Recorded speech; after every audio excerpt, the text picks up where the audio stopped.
we are here because, as if you were here earlier, you've heard BIPOC women have tapped us in as white women to step up, listen, and get involved this election season. If you find yourself talking over or speaking for BIPOC individuals, or God forbid, correcting them, just take a beat. And instead, we can put our listening ears on. As white people, we have a lot to learn and unlearn. So do check your blind spots. All right, Black woman here. Black woman, born and raised, POC, POC, woman of color, whatever the flavor of the week is this month, whatever is politically correct. Speaking here, you listening, progressive white women? You have your listening ears on? Is my voice amplified enough for you? Can you shut all the way the fuck up? Okay, guys, so I stumbled upon one of the most cringiest-ish I have ever seen on the interwebs, but not the cringiest-ish I've ever actually experienced, because like I've talked about this on this channel and sometimes I think people think I'm exaggerating or lying or making ish up, but because of my lifestyle, living in LA, being a travel, living alternatively and stuff like that, I've been surrounded by progressive white women almost my entire life, and this is literally how they talk. You see how she's talking as if she's speaking to children? Are affectionately known as Mrs. Frazzled, is here to help gentle parent us through this election. Yes, this infantilization of who they deemed minority groups. You see how condescending, the condescension in her voice? You know what this is? This is literally a circle jerk. This is a self-congratulating circle jerk. Hi, everybody. I am so honored to speak today. I am like shaking to just be among such incredible company. This is a really important time, and we all need to use our voices and influence for the greater good. No matter who you are all influencers in some way. And you know they're lying, right? Because like they don't actually care about the voices of Black women. They don't actually want to amplify the voices of women of color, because if the voices do not confirm the self-righteous white savior complex, then they don't want to hear it. Then they want to shut you down. Then they just want to say like, you must have internalized racism, and it's up to me as a white progressive woman to try to uneducate that out of you. And you notice there's no Black women or anyone of color on this panel because they're neo-Marxists, and they believe we should live in a segregated society where all the races, genders, nationalities, religions are all separated because it's safer that way, right? You know, us poor Black folks, we always feel really intimidated when other white people are around us. That's why they need to be quiet so our voices can actually be heard. It's like the gall to feel like the only reason why Black voices are heard or Black women can even speak for themselves or even succeed in this life is if they shrink themselves down, if they make themselves small, if they shut all the way the hell up. That is the only way. So really, our success is really their success. We can't succeed without them because they're the privileged ones. They actually believe in their own white superiority. Well, I'm gonna ask, I have a little bit of favor again. If you're listening, white progressive women, white Karens, I want you to shrink yourself all the way down and disappear into nothingness.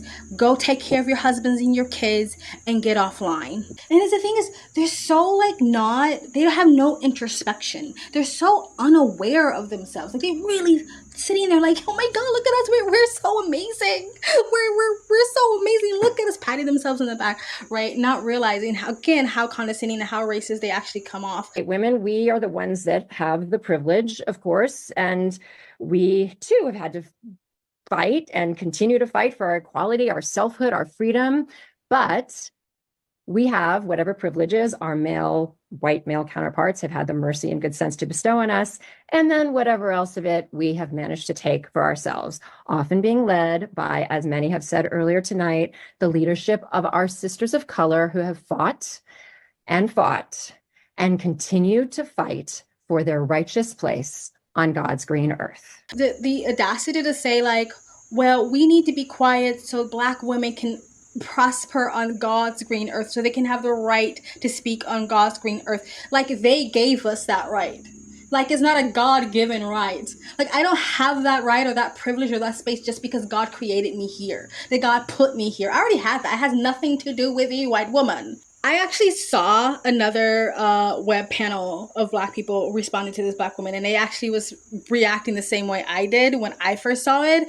And one of the women said something that I literally thought, and then I watched it and she said it. So I was like, great, I'm not the only one who's feeling this way. But it almost makes you feel like they think that we're their pets. She's treating and handling Black people like we're pets. Like, it comes off really creepy and disgusting and gross. Like, every time I encounter this in real life, I have this knee-jerk urge to go into a shower and like scald my skin off and like scrub it off. Like, I feel dirty, like I've been like assaulted or violated in some way because I didn't really consent to you to look at me that way and speak to me that way, as if I'm a child, if I'm your pet. It comes off, it's like they want to wear your fucking skin. It's weird, it's creepy.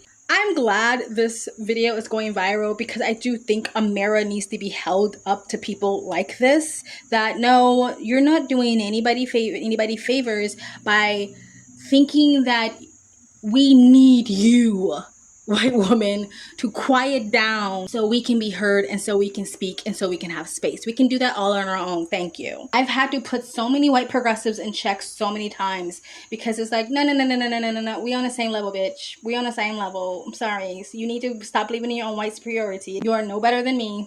Thank you. I won't put this all on them, by the way. Like, it's not all their fault. I would try to believe that, you know, they have the good intentions in some way, even though this is very like self-congratulatory, like this, they do this so they can feel better about themselves. I am like shaking to just be among such incredible company. But maybe they really feel like they're doing the right thing because they're not the only ones that feel this way. A lot of Black woke people, usually uni kids, who also constantly telling white people that they need to shut up, sit down, be quiet, give us space because we can't speak or be heard if you're actually, unless you're silent. Telling white people that they need to bow down and feel guilty. Telling white people that they need to put themselves in the front lines of riots and shit like that. You did this. You literally gave them this complex. You gave them the superiority white savior complex. So it's not just on them, it's on Black wokes too. But anyway, I'm glad this is going viral. Go watch the video, make it go viral more, leave your comments. Don't harass them, just, you know, leave your comments. Let me know what you guys think in the comment section below. Please like, comment, and subscribe. Hit the bell icon notifications when I do upload. All that really does help with the algorithm, guys. And to support the channel even further, you can donate. My PayPal and Cash App link is in the comment section below. Or you can super thanks. And you guys have an amazing, beautiful day. Bye. As white women, we need to use our privilege to make positive changes.